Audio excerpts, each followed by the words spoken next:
Internet అడ్డాగా ఎన్ని అర్థమైన పనులు చేసినా పర్వాలేదు అనుకుంటే డిప్ప పగిలిపోయే రోజులు రానున్నాయా?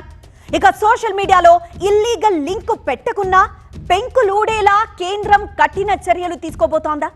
ఫేక్ అకౌంట్స్ కు ఫుల్ స్టాప్ పెట్టే దిశగా ప్రభుత్వం అడుగులు వేస్తోందా?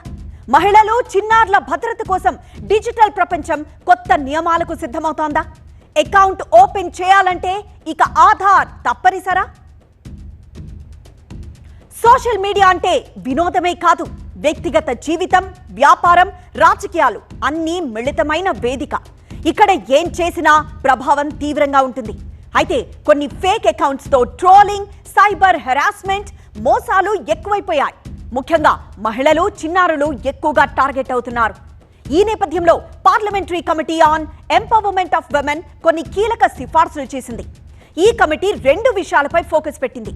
ఒకటి, యూజర్ అసలు గుర్తింపు తెలుసుకోవడం. రెండోది, వయసు నిర్ధారణ చేయడం. విమెన్ కమిటీ చేసిన సిఫార్సులు చూద్దాం. Social media, dating apps and gaming ప్లాట్ఫామ్లకు కేవైసీ తప్పనిసరి. ప్రతి యూజర్ తన అసలు వివరాలతో అకౌంట్ క్రియేట్ చేయాలి. తరచూ రీవెరిఫికేషన్ కూడా చేయాలి. ఒక అకౌంట్ పై ఎక్కువ ఫిర్యాదులు వస్తే వాటిని ప్రత్యేకంగా మానిటర్ చేయాలి. రూల్స్ ను పాటించని కంపెనీలపై భారీ జరిమానాలు విధించాలి. కేవైసీ అమల్లోకి వస్తే భారీ ప్రయోజనాలు ఉంటాయంటున్నారు నిపుణులు. అవి కూడా ఏంటో చూద్దాం. ఫేక్ అకౌంట్ సంఖ్య గణనీయంగా తగ్గుతుంది. ఇక మహిళలపై ఆన్లైన్ వేధింపులు తగ్గే ఛాన్స్ ఉంది. చిన్నారుల భద్రత మెరుగుపడుతుంది. సైబర్ స్టాకింగ్, బ్లాక్మెయిల్ కేసులు తగ్గుతాయి. ఆన్లైన్ మోసాలకు ట్రాక్ చేయడం కూడా సులభతరం అవుతుంది. ఇక బాధ్యతతో సోషల్ మీడియా వినియోగం పెరుగుతుంది. ఫిర్యాదులపై త్వరగా చర్యలు తీసుకునే అవకాశం కూడా ఉంటుంది. నకిలీ ప్రొఫైల్స్ ద్వారా జరిగే మోసాలకు చెక్ పెట్టొచ్చు. డిజిటల్ ప్లాట్ఫామ్స్ పై నమ్మకం పెరుగుతుంది. సో కేవైసీతో లాభాలే కాదు, నష్టాలు కూడా ఉన్నాయంటున్నారు మరికొందరు. ఎందుకంటే యూజర్ స్వేచ్ఛ, వ్యక్తిగత గోప్యతకు భంగం కలిగే ప్రమాదం ఉందంటున్నారు.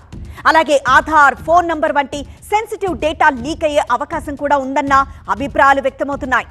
అయితే కేవైసీపై భారత్ మాత్రమే కాదు, ప్రపంచంలోని కొన్ని దేశాలు ఇప్పటికే సోషల్ మీడియాపై కఠిన నియంత్రణలు అమలు చేస్తున్నాయి. కానీ ప్రతి దేశం విధానం వేరు. కొన్ని చోట్ల పూర్తి కేవైసీ, మరికొన్ని చోట్ల పరిమిత వెరిఫికేషన్ మాత్రమే ఉంటుంది. చైనాలో చూసుకుంటే రియల్ నేమ్ రిజిస్ట్రేషన్ తప్పనిసరి. ఇక సౌత్ కొరియా విషయానికి వస్తే రియల్ నేమ్ పాలసీ అమలు చేసిన తర్వాత రద్దు చేసింది. ఇక యూరోపియన్ కంట్రీస్ లో పూర్తి కేవైసీ లేదు, కానీ కఠిన డేటా ప్రైవసీ చట్టాలు అమల్లో ఉన్నాయి. ఇక ఆస్ట్రేలియాలో చిన్నారుల భద్రత కోసం ఐడెంటిటీ చెక్లపై చర్చ కొనసాగుతోంది. యూకేలో ఆన్లైన్ సేఫ్టీ యాక్ట్ అమలు చేస్తోంది. ఇక ఇటు అమెరికాలో పూర్తి కేవైసీ లేదు, కానీ నిఘా తప్పనిసరి. ఇక సింగపూర్లో కొన్ని సేవలకు ఐడెంటిటీ వెరిఫికేషన్ అవసరం. జర్మనీలో హేట్ స్పీచ్ పై కఠిన చర్యలున్నాయి. ఫ్రాన్స్ లో మైనర్ల రక్షణపై కఠిన నియంత్రణలున్నాయి. సో డేటాను బట్టి ప్రపంచవ్యాప్తంగా పూర్తి సోషల్ మీడియా కేవైసీ అమలు చేసిన దేశాలు చాలా తక్కువ. మొత్తంగా చూస్తే సోషల్ మీడియా కేవైసీ అనేది 2 వైపులా పదునైన కత్తి లాంటిది. ఒకవైపు భద్రత, మరోవైపు స్వేచ్ఛ. ఈ రెండింటి మధ్య సమతుల్యం ఎలా సాధిస్తారు అన్నదే ఇక్కడ కీలక పాయింట్.